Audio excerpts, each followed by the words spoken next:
Yo, yo, yo. What it do, Truth Army? What it do? Shout out to all y'all. Y'all sitting in the back as well. What up, though? What up? It's your boy Moose back here for another spicy ass video, y'all. Y'all know I love that kick. Gotta have that kick. Whatever I'm doing, man, I need that spice. I need to spice it up, kick it up a little bit. All right. So like I said, a spicy video, very loaded content in this one. Okay. So I don't know if you guys are familiar with the YouTube channel Jubilee or the type of content they're putting out, but they do a lot of thought-provoking content and a lot of just content that makes you, makes you have a different perspective and makes you just kind of think a little bit instead of all this, fluff that YouTube always actually promotes on their homepage. It's like, dog videos and videos of people like building houses and like digging uh trenches and building houses out of the trench in like 24 hours. Like that's amazing. But that has no use to me in life. Now, this topic, what they're talking about in Jubilee, okay, it's just a very divisive topic because they're talking about race. Like, how does it get any more divisive than that? We're here in 2023. We're still talking about this at the forefront of a lot of things. So, this is a debate that Jubilee put together with white liberals, and you got black conservatives. Very, very low minority of those people. Okay, black conservatives. So this should be a very interesting topic to listen to. Okay. Now I'm not gonna play the whole thing. I'm just gonna play snippets of it because it's a very long video. It's about an hour, and we gotta keep it in the algorithm. Y'all, come on, man. We gotta make some money here. All right, we gotta keep it all together in the family. But I'm gonna try to go over the most interesting parts I thought of the conversation, and just kind of give you a little bit of my thoughts and essentially just my perspective on things as well. Being I am a black man and I don't really align with liberal or conservative. I think I'm more in the middle. But yeah, I know you guys have heard enough of me talking, so let's just jump right into the dang video. All right. Enough said. Man.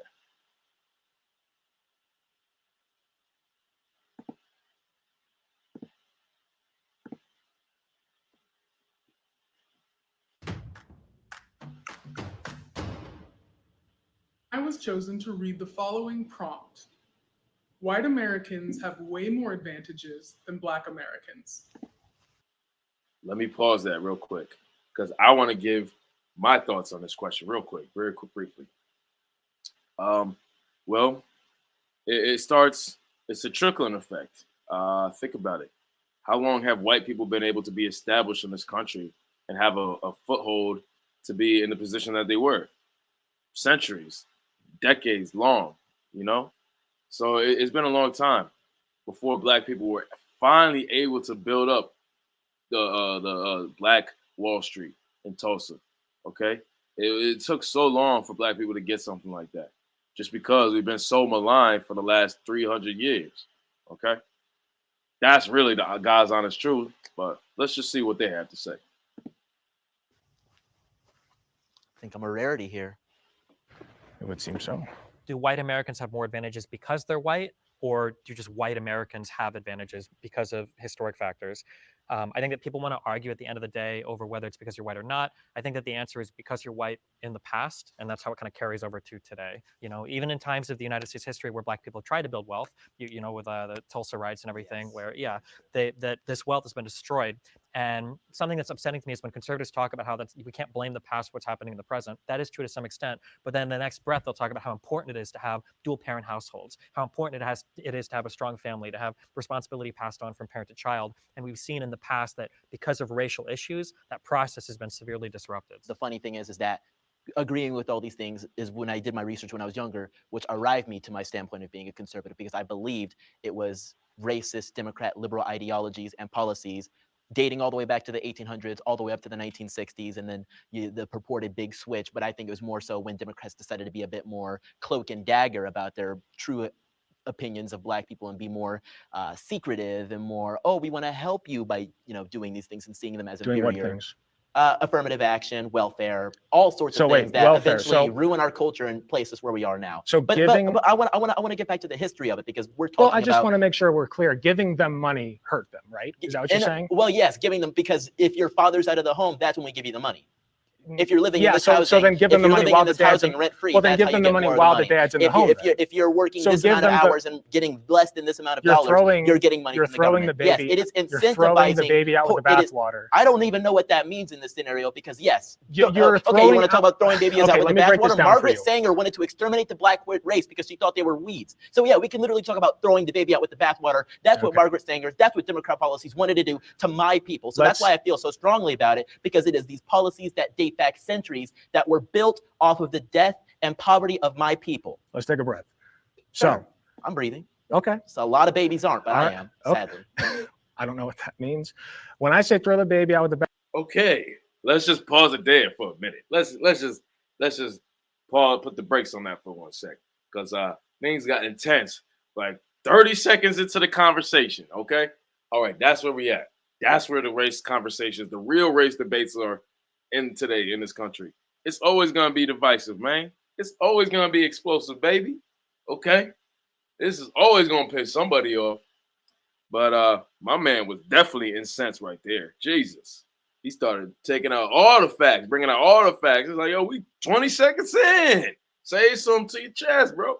But I like his passion. I like his energy, because when we're talking about something like race, something as divisive is something that's been so harrowing, so traumatic to people, not really people that I know, because I mean, nobody in our generation that's still alive right now experienced slavery, but to our generation, to our ancestors, okay? That's what we're talking about. And that trauma has been passed down in generations. That trauma has been passed down. So when we're talking about a topic like this, it's very emotional, very triggering. Okay, so as you can see, that young brother right there, he got very upset right from the beginning, and he just, nobody even set him off. He just set off on his own. He lit himself up like a match. So I think it's very important to realize, you know, the emotion in this, that people are gonna get angry very, very quickly and get upset very quickly. So, but this is good. This is good content, man.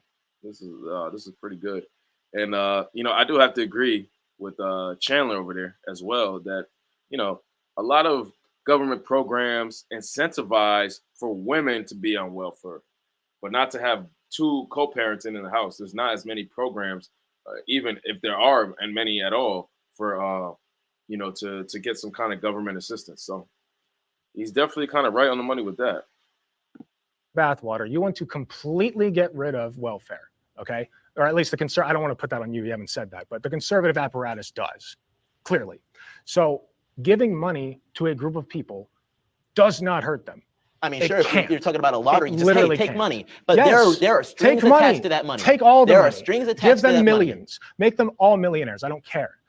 Giving money to black people does not hurt them. money. And that has thinking not that- happened, though. That has not happened. What do you mean? That has not happened. Giving no. It hasn't been a You're saying reparations. It hasn't been this or that. It has you're been saying a welfare program, welfare Great was Societies designed. Act, that was Welfare built was off of the idea of, hey, we get these families split up, we get these so people then let living them here. keep the family together and keep all the money. I mean, There you go. I guess Boom, so, done. but I guarantee you, I guess there's so. no way that Why would you happen. not advocate for that? So in your, I guess, research of like history of this country and everything, do you find like the Reconstruction era and like the failures of like what it wanted to be and then what it ended up being, and then which led into, you know, which it, you know, had downstream effects to enter into the Jim Crow era, and you know, you have policies like redlining that influence, you know, how schools are funded. The downstream effects of slavery, do you think put black people as generally in a worse off position than white Americans? I think generation by generation, the effects of slavery have Yes. been diluted, but generation by generation, the effects of racism,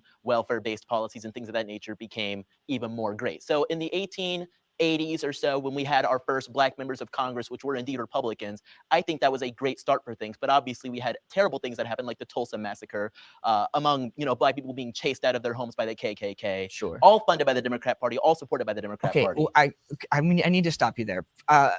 Can you attribute not to the party but to the ideology? Because I think when you think, regardless of whatever the party I don't switch know if was, you worded that correctly. traditionally conservative values did not like. That's more aligned with you know, more racist policies It's in this very country. difficult Like to very compare 2020s conservatism to 1880s conservatism. Wow. I thought they brought up good points as well. Uh, you know, the fact that they're saying that racism or a lot of the effects of the racism that we see in this country today have been diluted effects from slavery.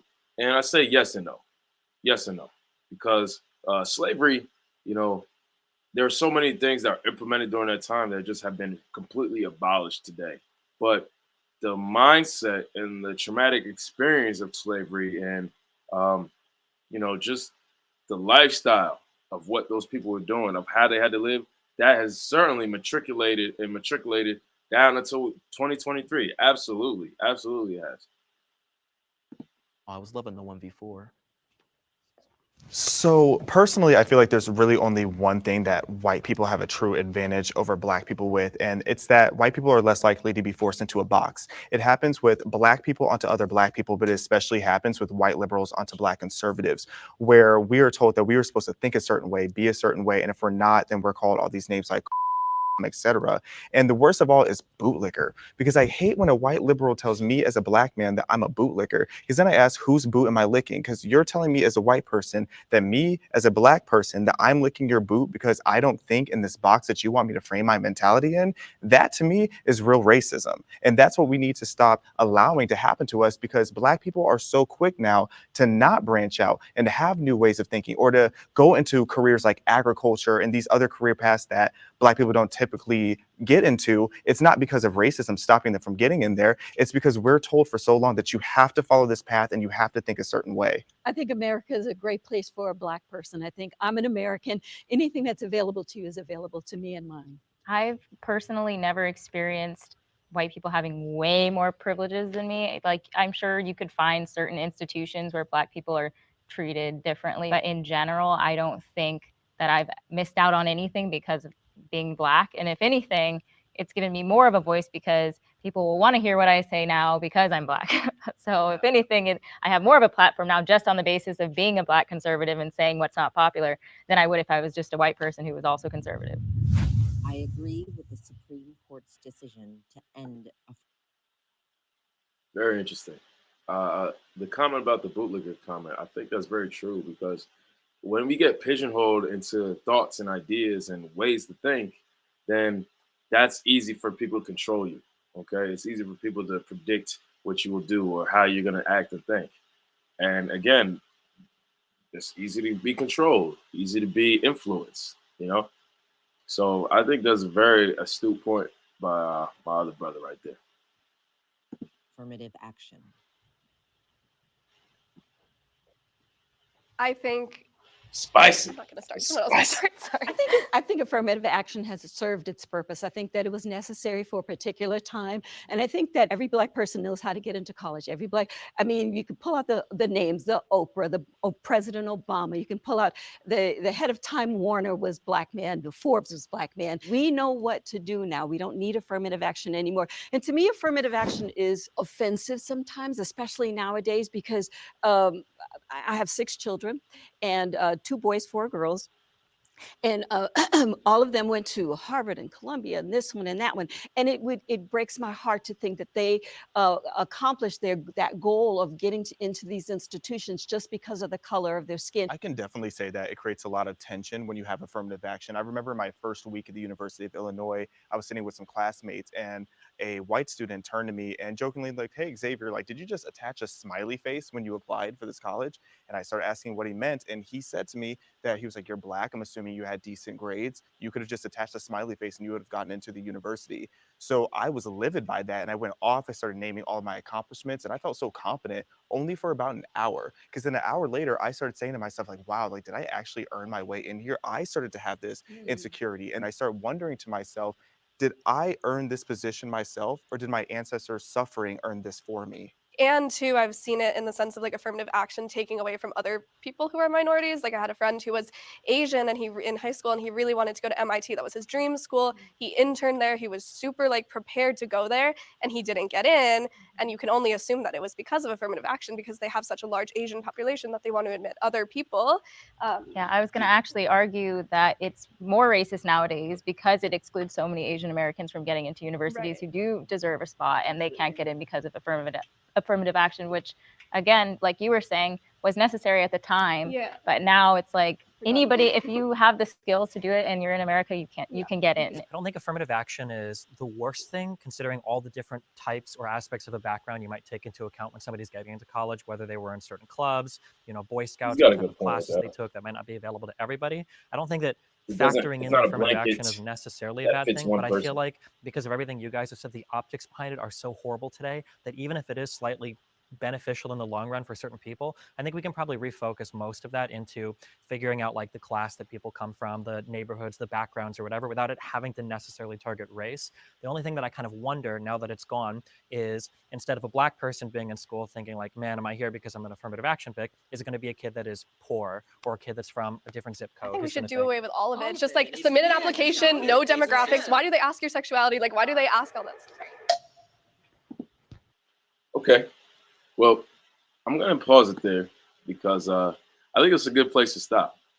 You know, we just got into the conversation, maybe 10 minutes in, but I don't think it's important for us to keep going further in this conversation because, I mean, if you want to go and watch the video, I definitely go and encourage you. Go to Jubilee, support them. They have great think pieces, content, all types of great stuff on there. For me, this is a crucial moment for me to stop because I don't got the time to watch the rest of the video. I don't got an hour to watch it. But I got the rest of the message. I got it. Okay. And you know, these are just some black conservatives, some white liberals who are trying to find a common ground, but because of their ideologies and where they stand, it's hard. It's hard to find a common ground just based off, you know, certain a few certain things. Okay, for a few certain principles that this person may have as opposed to what this person has. But they're all kind of coming from the same place. If you get, they all want to see people succeed. Whether you're brown, you're yellow, you're purple, you're red, you're white, you're black. It don't matter what your color is. They want to see people succeed. But it's very interesting that you know a lot of black people conservatively don't want the assistance because they look down upon it because other people look down upon it. So it's a interesting effect how that works. But yeah, I'm gonna leave it there, guys. Again, encourage you guys to go watch that video. Go support Jubilee. Get up on their content because they got great, thoughtful pieces of content, not just the random variety hour that you mostly see on YouTube. So yeah, again, I appreciate you guys for coming and watching the video. You guys already know you're gonna get some spicy ass videos when you come here, okay? Because the truth hurts. But somebody gotta talk about it, man. Hey, I'll catch you guys in the next video. Peace.